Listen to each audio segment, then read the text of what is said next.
I think the time has come for all of us to cheer up because literally our Diwali begins right now for all the cricket fans because not just the players get back in the Indian jersey in the international cricket scene, but also the fans will be back in the stands. Just to 50% capacity, but koi to hoga. Well, I've got Deepdas Gupta here joining with me. India versus Australia series starts tomorrow, very first ODI. The fans are back. There's not going to be an eerie silence which we actually got used to. True. I mean, Indian cricket is back. The fans are back. I think 50% of the crowd would be allowed to get in there, Sydney. And that's fabulous. I mean, we're talking about good 9 months, 9 to 10 months of international cricket, no crowd, no international cricket for India. So, yeah, I'm very, very excited. Looking forward to it. Can't wait for tomorrow morning. I absolutely cannot. So, there are a lot of things. I mean, the India versus Australia series has become like the talk of the town. Twitter is buzzing with it. The biggest question is, who is going to be the opening pair? Because Rohit's not playing the ODI series. Yeah, unfortunately, Rohit's not available. And the big question is whether he'll be available at all. I just have a feeling he might not be available for the whole Australia series. We can talk about that later. But as far as the opening slot is concerned, I think it's going to be Shikhar to start off with. And along with Shikhar, I'll go with Mayank Agarwal. Because obviously you have Shubman Gill, but it's just that, I think Mayank Agarwal, the kind of form that he is in, for me, he's been absolutely brilliant last year and a half, 2 years. I know against New Zealand, he got a few opportunities, but did not make that count. But I think he's in great form and he should open. So what about KL Rahul? I expect him to keep wickets and play at number 5? Yeah, I mean, for me, I think KL at number 5, and I'll tell you why. Because India has struggled with that middle order for last 3-4 years. Who will bat at 4, who will bat at 5. Now, finally, in the last couple of series, you have KL Rahul settling down nicely at 5. He got 100 as well in the last series, batting at 5. You have Shreyas who's doing well at 4. So I don't really want to touch that middle order and ruffle that middle order because they're settling down. Because if you look at the top order, you have enough options. You have enough and more options there. You already have someone like Prithvi Shaw waiting in the ranks. You have Shubman Gill. You have Mayank Agarwal, Shikhar, Rohit will be back. So you have enough openers out there, or rather top 3. Top order batsmen. But at 4 and 5, India has struggled, and I don't want to change that now. All right. So Mayank Agarwal remains at 5 for you. What about Hardik Pandya? Now, Hardik Pandya not bowling did not affect the Mumbai Indians much, but do you think that is going to sort of disturb the Indian ODI squad balance?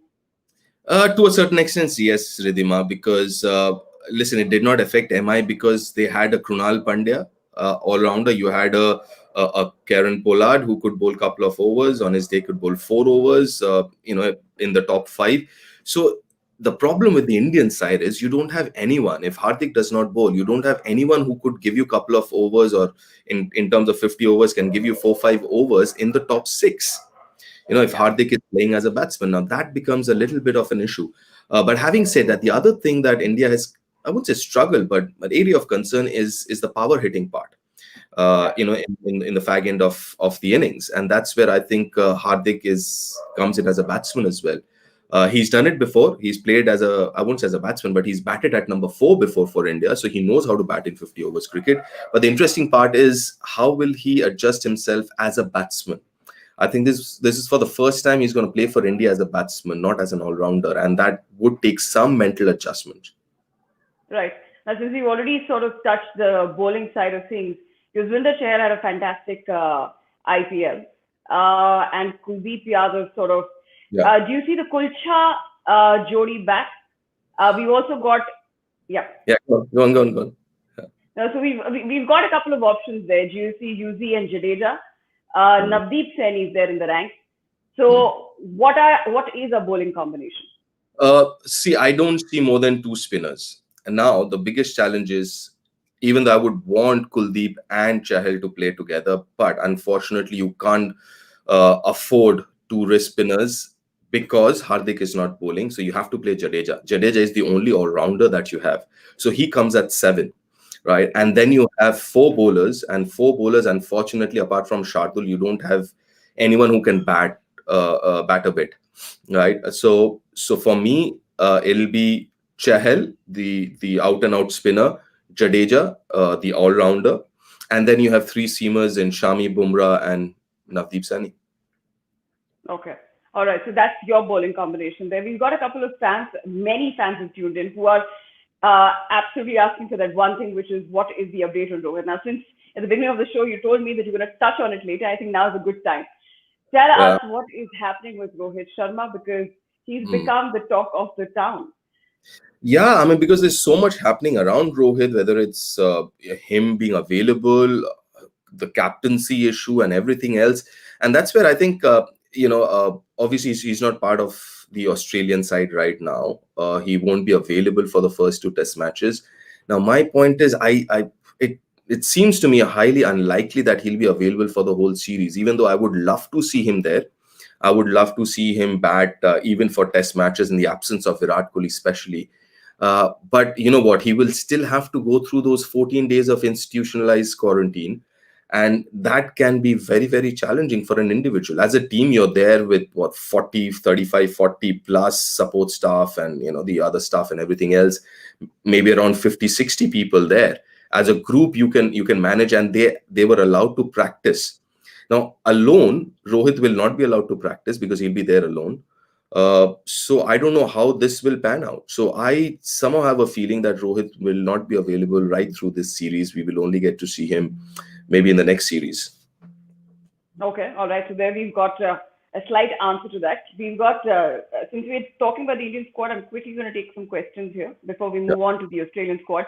We've got Rohit Rajan asking Manish or Hardik at number six for you.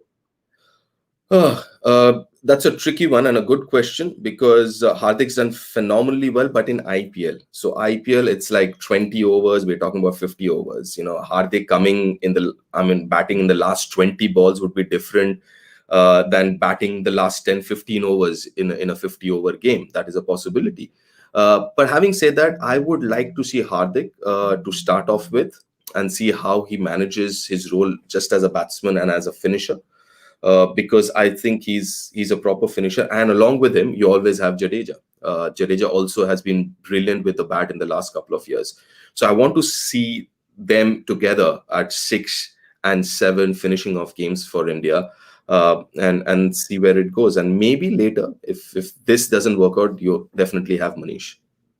Indeed. So, since you mentioned Jadeja, we've got the very next question, which is Chandrakala Molly asking, Jadeja is an underrated finisher, you think? I agree. I agree with Mr. Molly that he's an underrated batsman, especially the way he's batted in the last couple of years. We tend to kind of look at his record and what he's done in the last 6, 7 years. But I'm saying leave last 6, 7 years aside. Just look at last 2 years. Okay, just 2 years, the way he's batted. I think he is good enough to come and bat at number 6 and 7 and finish off games. And I agree with Mr. Molly that we kind of don't rate him high enough as a batsman. I think he deserves it the way he's performed in the last couple of years. All right. I hope that answers this question. Moving on to the Australian squad, Deep. Now, it's Yeah. happening at SCG, and Australia has a fantastic record there 14-2. And Kohli struggles on that ground. So, that ground has really not been great to Indians. Yeah. But having said that, their top order is struggling. You've got a Glenn Maxwell, whose IPL season was not that great, but he's back in the ODI and his home soil. Yeah, So, and playing for Australia, Maxwell. yes, Maxwell playing for Australia is a different Maxwell when he comes here and plays in the IPL. He's a different player altogether. Listen, Maxwell played the innings of his life just before the IPL against England. He got yes. 100, right? So if you look at that Australia side, that's a phenomenal side. I know I'm not disheartening or discouraging anyone, but let's accept the fact that it's a very compact, balanced side. You have someone like Maxwell coming at 7, Cummins at 8. Uh, Obviously, Warner Smith is back. Labush Kagne is back. So, yeah, that's a good side. And the bowlers, all of them are available and are good to go. They're all fit. Most of them, apart from Mitchell Stark, they've had game time in the IPL as well. Cummins, Hazelwood. So, yeah, that looks like a really, really good side. So how does India face Hazelwood, Mitchell Stark, Cummins? What? They just have to How be do you go attacked. about it? I mean, they just have to be positive, to be honest. I mean, uh, just express themselves and be positive, because obviously it's the good part is everyone from the Indian side at least have played some cricket, right? They're not out of touch completely. Some of the Australians maybe like Manas, but they've been playing Shield cricket, so all of them have played a few games of Shield cricket back in Australia. But yeah, you've got to be positive. India's got a great side as well. I mean, look at India's top six. I mean, they're absolutely brilliant. Look at India's. See, the only difference between India and Australia as a team would be the all rounders, the fifth or the sixth bowling option. India does not really have a sixth bowling option. As compared to Australia, they have, I think, seven bowling option. Yeah. I mean, that's how deep their bowling is, right? That's the only difference that I see between India and Australia. All right. So having said that, their top order is also struggling, right? You've got an Aaron Finch who sort of struggled. We saw that in the previous season. So I mean, do you have any concerns with the top order there? As far as Australia is concerned, I think Aaron Finch has struggled, and when I say has struggled, I'm not just talking about the quantity of runs that he scored, is the Yeah. way he was batting. He looked out of sorts. Anyone who was bowling in swingers to him or was getting the ball to come back into him, he looked extremely uncomfortable, and that's where my assessment is coming from, not from the runs that he scored, or rather he's not scored. It's from the way he's looked in the IPL, and that will be a concern because uh, if your captain is struggling, it becomes a different ball game then, because the captaincy might also get affected. End of the day, he's a batsman, right? And he's a player first and then a captain. So that might affect the way he leads the side as well. Having said that, Aaron Finch has been really good as a captain, but it'll be interesting to see how he goes with the bat. All right. We've got Molly asking Steve Smith or Labushing at number three. Steve Smith at three, Manas Labushkagne at four, uh, Alex Carey at five, Stoinis at six, Maxwell at seven, Cummins eight, Stark nine, Zampa and Hazelwood 10, 11. All right. Which particular banter are you really looking forward to? Oh, that'll be interesting. You know what, with the Australians, the best part is the players don't have to. I mean, it starts from the crowd itself, it starts from the hotel, it starts from Yeah. people serving you. So I mean, either you like it or you don't. You've got to enjoy it because you've got to hear a lot of banter, and Aussie banter is very uh, can be crude at times, but they Yeah. don't mean harm. I mean, that's how they are. I mean, so it can be crude at times. But you got to enjoy it. You got to enjoy every bit of it. And I'm telling you, I mean, it's not going to be a walk in the park. No, no way. And then there will be some, but I tell you this, it's going to start with the crowd. I mean, the crowd will get in first, and slowly something will happen. Listen, look at the last 10 India Australia series. There's Yeah. always been some controversy or the other, so something will happen, will work as a catalyst, and then all hell will break loose. Indeed. So, also because we've got a lot of people saying that Australia is very, very difficult to beat at home. What is it about this side and the home soil? See, obviously, the home advantage plays a huge role. The surfaces, the crowd. Now that the crowd are allowed to come in, the comfort level of actually playing at home. That, and obviously they're a gun side. I mean, look at that Australian side I just mentioned. They're all in good form. They're like really, really good side, and especially this format. That's that. And like I said, I mean, this whole mental disintegration thing starts the moment you land in Australia, starting from maybe the customs guy, the immigration guy who's checking your passport, to the chauffeur guy who's driving you to the hotel, to the guy at the reception. It just starts the moment you land in Australia. Maybe just get into the flight. If you have an Aussie flight attendant or a steward or stewardess, they'll let you know what they think. So, have you had any incidents like that you'd like to Oh, share with us?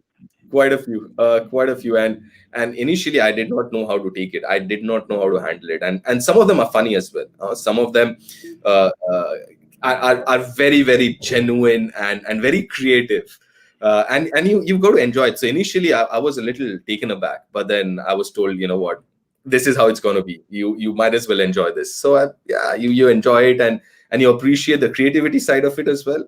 How Tell me creative people. something that stick with you. Tell me. If any particular incident that comes to mind. This is what happened. I'm sure PP has mentioned this before, and uh, Parthiv was, I think, one of the games. Parthiv was keeping and Steve Wog or something, and Parthiv was going on about what he thought of Steve Wog and what people should do or whatever. And he was retiring 2003. I'm talking about, and Yeah. all Steve Wog did was turn around and say, you know what? I made my debut when you were in your you were in your what do you call those huggies, Diapers, yeah. diapers. Yeah, you were in your diapers, and that's it. PP was quite after that. So yeah, things like that. A lot of it can't be said on air. Yeah, I'm And sure. but the thing is, they don't really get personal, right? And again, our definition of personal is different from theirs. You know what Yeah. I mean? Yeah. So they don't really get personal, but yeah, I mean, they do extend the line. They keep pushing those boundaries as much as possible. But things are different now. We've got to realize that post the sandpaper gate, Cricket Australia and the Australian players are trying hard to change that image. A lot of things were said during that period, how Australian cricketers were in the past and their behavior. I think things are changing now, and I think they're genuinely trying to come across as not as what do you call, as harmful or as obnoxious as people think they are. Sure. But if you think about it, Deep, tomorrow is actually a very historical day because, this pandemic hits in and you've got the fans coming back in the stands for the first time. And this is going to be a long summer for Australia. And there's lots to look forward to. They're preparing, both the teams preparing for the next T20 World Cup and the World Championship. True. Tell me the importance of this. The importance is obviously it's in India, Australia. I think that's one of the biggest rivalries in world cricket now, along with Ashes.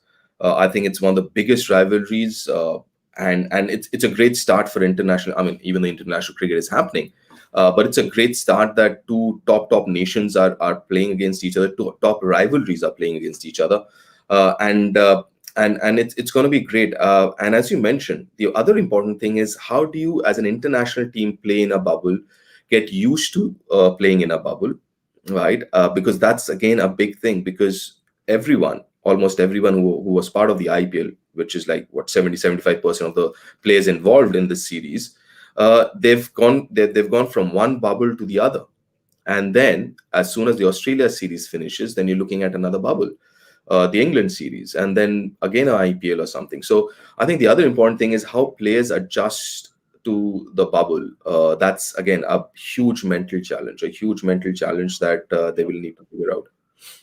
I'm sure. And the Indian squad has had a fair idea of it through the IPL, and of course a lot of Australian players as well.